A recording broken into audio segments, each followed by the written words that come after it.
हो गया चालू। हाँ जी, प्रिय विद्यार्थियों, साइंस के ऑनलाइन क्लासेज में आपका फिर से स्वागत है। कक्षा 6-7 के लिए आज फिर साइंस का वीडियो मैं आपके सामने लेकर उपस्थित हूँ। आज हम पढ़ेंगे मृदा के बारे में जानकारी। मिट्टी जो है हमारी, मिट्टी में क्या क्या गुण पाए जाते हैं, मिट्टी कैसे कितने प्रकार की होती है और मृदा क्या है ये, तो इसके बारे में हम जानकारी प्राप्त करेंगे। चलिए चलते हैं वीडियो की ओर, बने रहिए आप वीडियो में। देखिए मृदा मिट्टी सबसे महत्वपूर्ण प्राकृतिक संसाधनों में एक है। सबसे महत्वपूर्ण जो प्राकृतिक संसाधन है हमारे, जो प्रकृति के संसाधन है उनमें सबसे महत्वपूर्ण है मिट्टी। तो सबसे महत्वपूर्ण प्राकृतिक संसाधन कौन सा? मिट्टी। यहाँ से भी एक आपका प्रश्न बन सकता है, रिक्त स्थानों की पूर्ति कीजिए इस प्रकार से। सबसे महत्वपूर्ण प्राकृतिक संसाधन कौन सा है? मिट्टी। यह पादपों की जड़ों को दृढ़ता से थामे रखती है, उन्हें जल और पोषक तत्वों की आपूर्ति करके उनमें वृद्धि में सहायक होती है। देखो मिट्टी के उपयोग हैं, मिट्टी में जो है, जो जड़ें जाती है, जड़ों को जो मिट्टी जकड़ लेती है, पादप सीधा रहता है, खड़ा रहता है, पादप को दृढ़ता उत्पन्न प्रदान करती है, ठीक है, और उनकी वृद्धि में सहायक होती है मिट्टी। यह अनेक जीवों की आवास है। कृषि के लिए मृदा अनिवार्य है। कृषि हम सभी को भोजन, कपड़ा और आश्रय प्रदान करती है। तो आप समझ रहे होंगे कि मृदा के कई उपयोग है। देखो, मृदा हमारे जीवन का अभिन्न भाग है। पहली वर्षा के बाद मृदा की सौंधी गंध सदैव ताजगी भर देती है। पहली मृदा की जो गंध है, वर्षा के बाद जो पहली वर्षा आती है, उसमें जो मृदा की जो गंध आती है वो ताजगी भर देती है, ताजगी उत्पन्न करती है और मृदा जीवन से भरपूर है। देखिए आगे,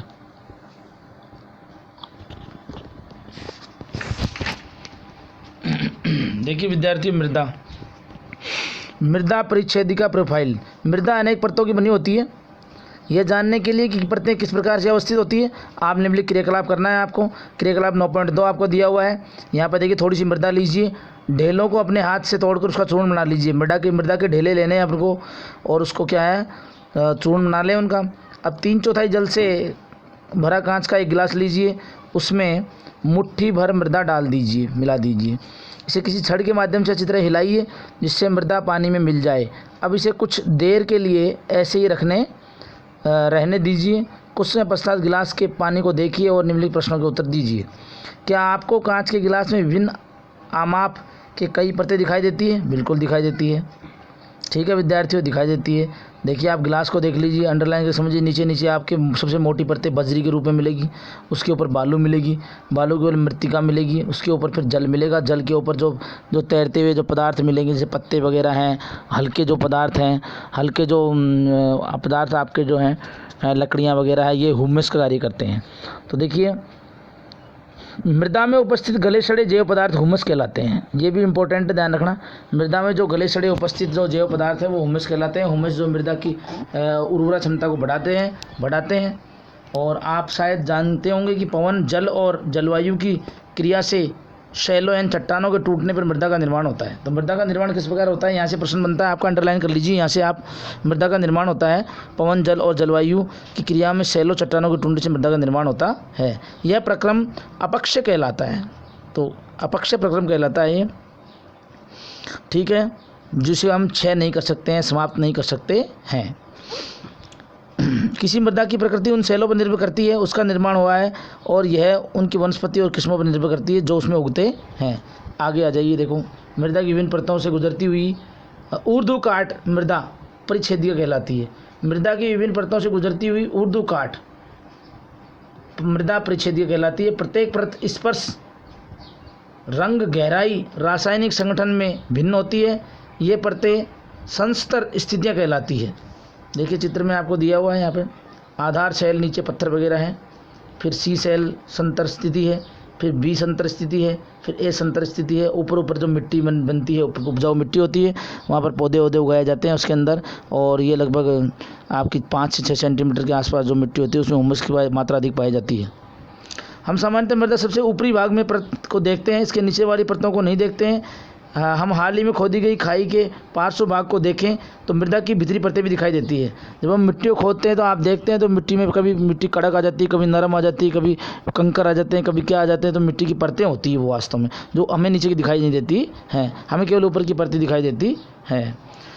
तो देखिए विद्यार्थियों, जब हम कुएँ खुदाई करते हैं तो इस प्रकार हमें मतलब मिट्टी दिखाई देती है, परतें उसके अंदर दिखाई देती हैं। और सबसे ऊपर वाली संस्तर स्थिति सामान्यतः गहरे रंग की होती है, क्योंकि यह हुमस और खनिजों से समृद्ध होती है। अंडरलाइन कर लेना यहाँ से। जो सबसे ऊपर वाली जो मिट्टी होती है उनमें हुमस की मात्रा पाई जाती है, खनिज की मात्रा पाई जाती है, और हुमस मृदा को उर्वर बनाता है। अभी बताया था मैंने, मृदा की उर्वरा क्षमता जो है बढ़ाता है और पादपों को पोषण प्रदान करता है। तो ऊपर की जो मिट्टी होती है वही उसमें हुमस की मात्रा पाई जाती है। यह परत सामान्यतः मृदु, सरंध्र और अधिक जल को धारण करने वाली होती है। मृदु यानी कोमल होती है, संरंध्र यानी रंध्र से रंध्र रहित होती है, उसमें छिद्र होते हैं छोटे छोटे जिसमें पानी अंदर चला जाता है, और अधिक जल का धारण करने वाली होती है। इसे शीर्ष मृदा भी कहते हैं, ए स्तर स्थिति कहते हैं। शीर्ष मृदा कृमियों, कृतंकों, छछुंदरों और भृंगुओं जैसे अनेक जीवों को आवास और आश्रय प्रदान करती है। यानी ऊपर जो मिट्टी है आपकी, ऊपरी मिट्टी, उसके अंदर आपकी कृमि वगैरह, कृदंत वगैरह, छछुंदर वगैरह आदि उसके अंदर निवास करते हैं, रहते हैं। छोटे पादपों की जड़ें पूरी तरह से शीर्ष मृदा में रहती है। छोटे पादप होती हैं उसकी जड़ें जो ऊपर शीर्ष मृदा में रहती है, नीचे नहीं जाती है, और बड़े जो पौधे होते हैं उनकी जड़ें गहराई तक चली जाती है। इसके बाद आप समझ गए हो, नीचे 20 स्तर की मृदा है, इसे मध्य परत कहते हैं। तीसरी है 30 स्तर की मृदा।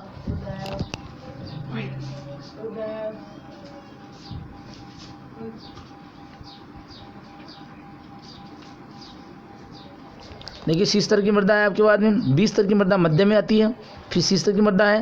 तो इस परत के नीचे आधार शैल भी होता है जो कठोर होता है और इसे फावड़े से खोदना कठिन होता है। ध्यान रखना विद्यार्थी, अंडरलाइन कर लेना।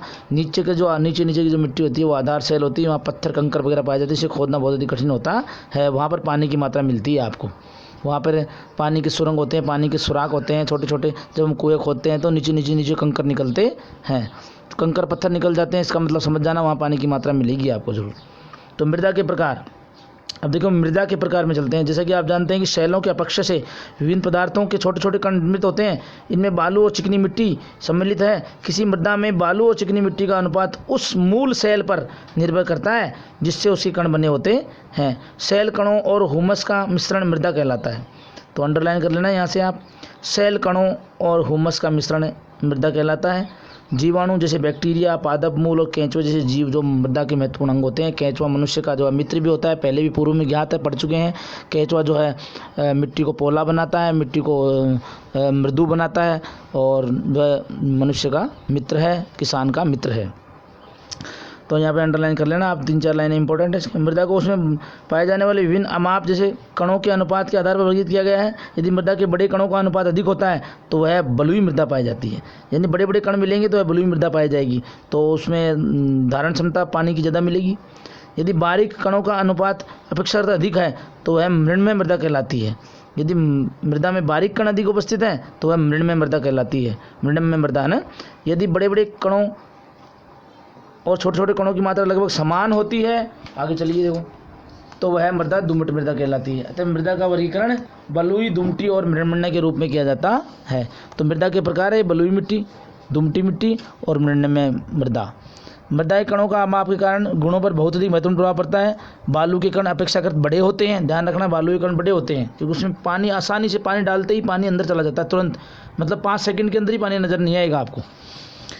यह आसानी से एक दूसरे से जुड़ी हुई नहीं रह पाते हैं, अतः इनके बीच में काफ़ी रिक्त स्थान होता है। तो जो आपके बालू के जो कण होते हैं उनके मध्य रिक्त स्थान होता है, वो उसमें वायु भरी रहती है और वायु के अंदर पानी चला जाता है, पानी चला जाता है, वायु बाहर निकल जाती है।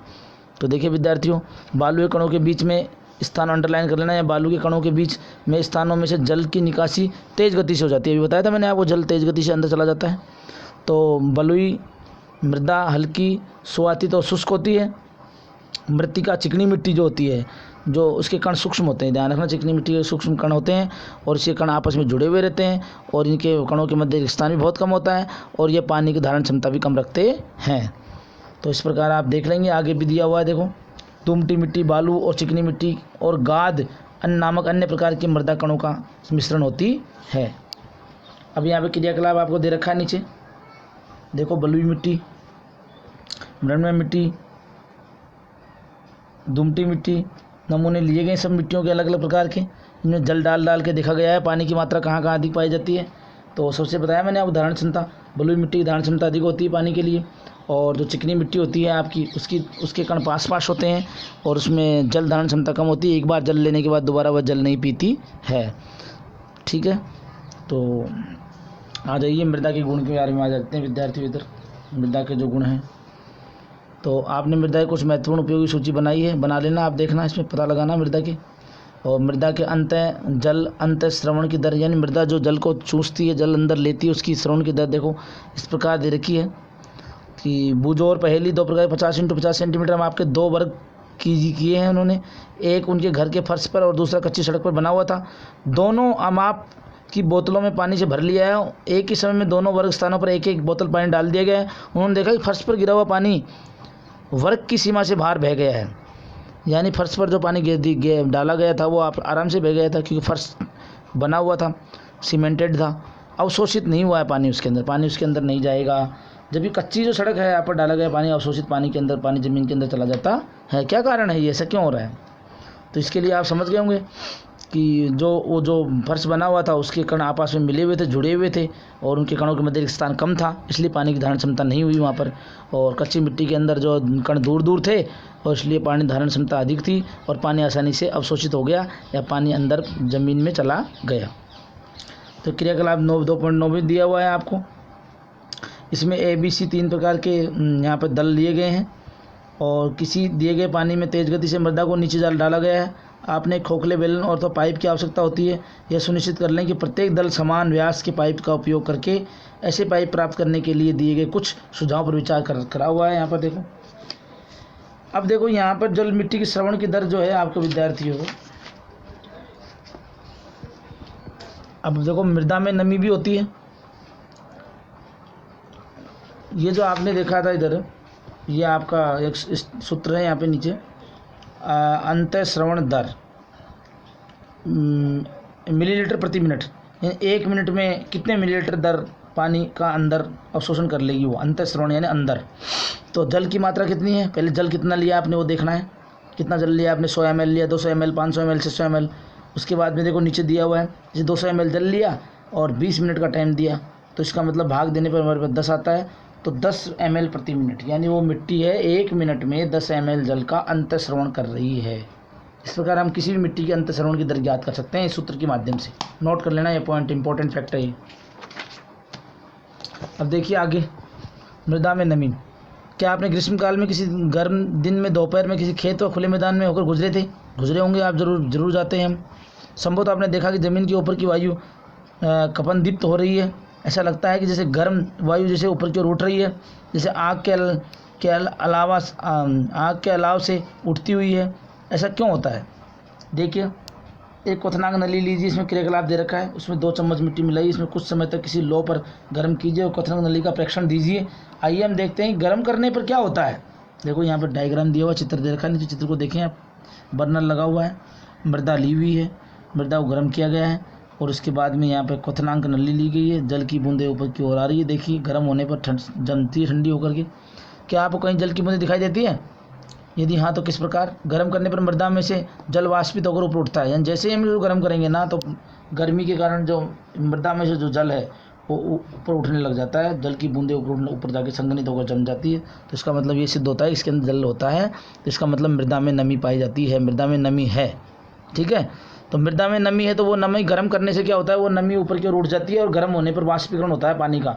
जितना पानी उसके अंदर, जितनी नमी उसके अंदर, उसका वाष्पीकरण हो जाता है और वो ऊपर उठने लग जाती है और बूंदों के रूप में, जल की बूंदों के रूप में जम जाती है। अब देखिए मृदा द्वारा जल का अवशोषण क्रियाकलाप दे रखा है।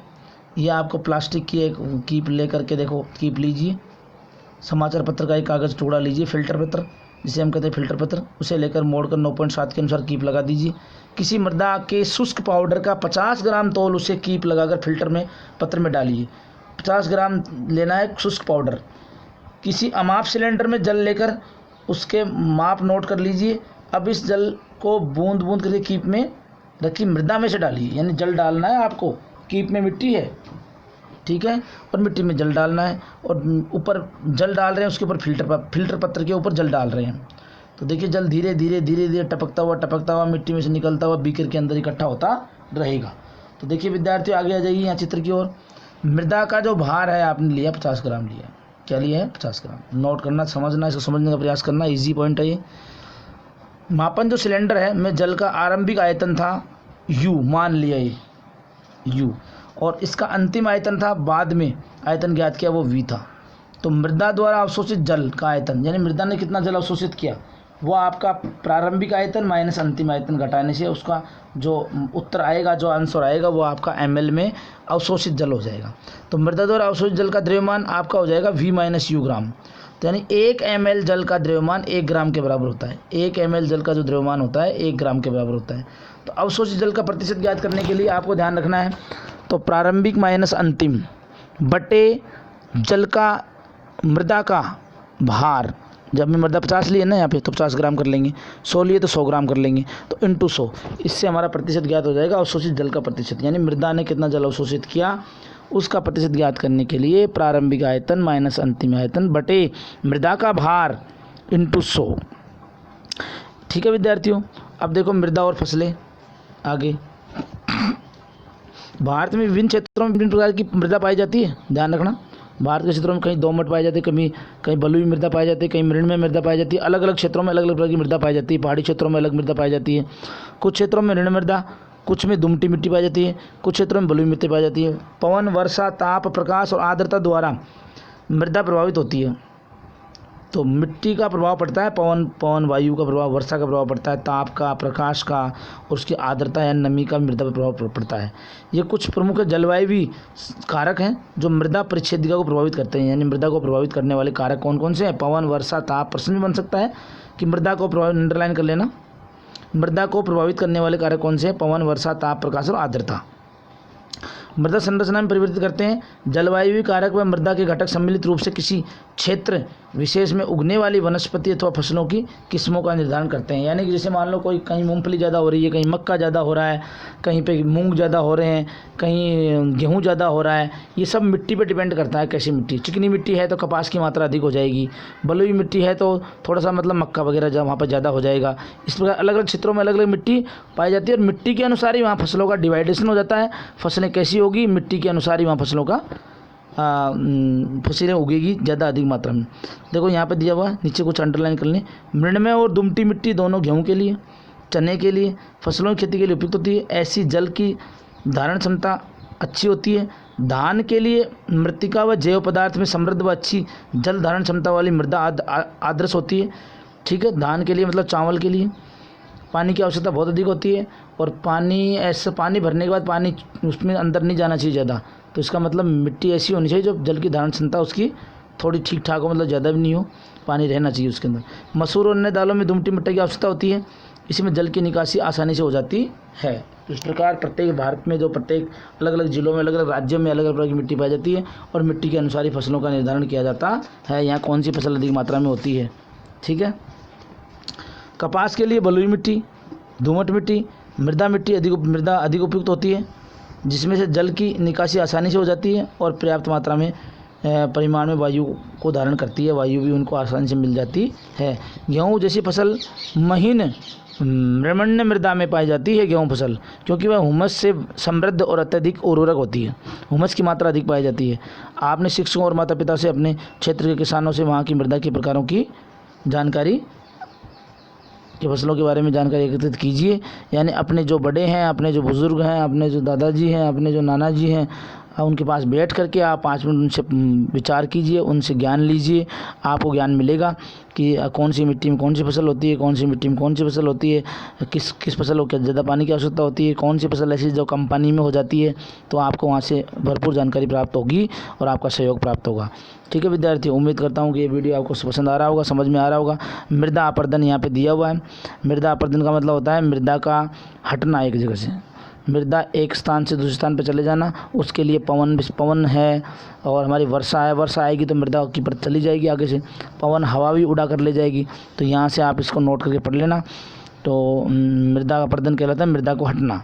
मृदा हटने के लिए बता दिया मैंने आपको, पवन, जल और बर्फ़ के द्वारा मृदा का ऊपरी सतह हट जाता है, मृदा अपर्दन कहलाता है।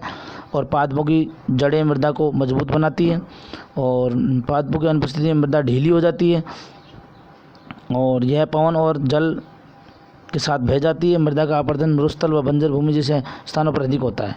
यानी मरुस्थल में जो है मृदा के जो बलुई मिट्टी पाई जाती है, इससे कण दूर दूर होते हैं, तो पानी की सहायता से वो कण आराम से दूर चले जाते हैं। इस प्रकार आप इसको अंडरलाइन करके नोट कर लीजिए और उम्मीद करता हूँ ये वीडियो पसंद होगा। आपने क्या सीखा इसको थोड़ा सा इसको भी नोट कर लेंगे आप, इसके जो मेन इंपॉर्टेंट फैक्टर आप इसको पढ़ेंगे। और ठीक है विद्यार्थियों, मिलते हैं अगले वीडियो में। ओके, और आपको असाइनमेंट इसका दे दिया जाएगा, कंप्लीट इसको कर लेना, अच्छे से स्टडी कर लेना। ओके।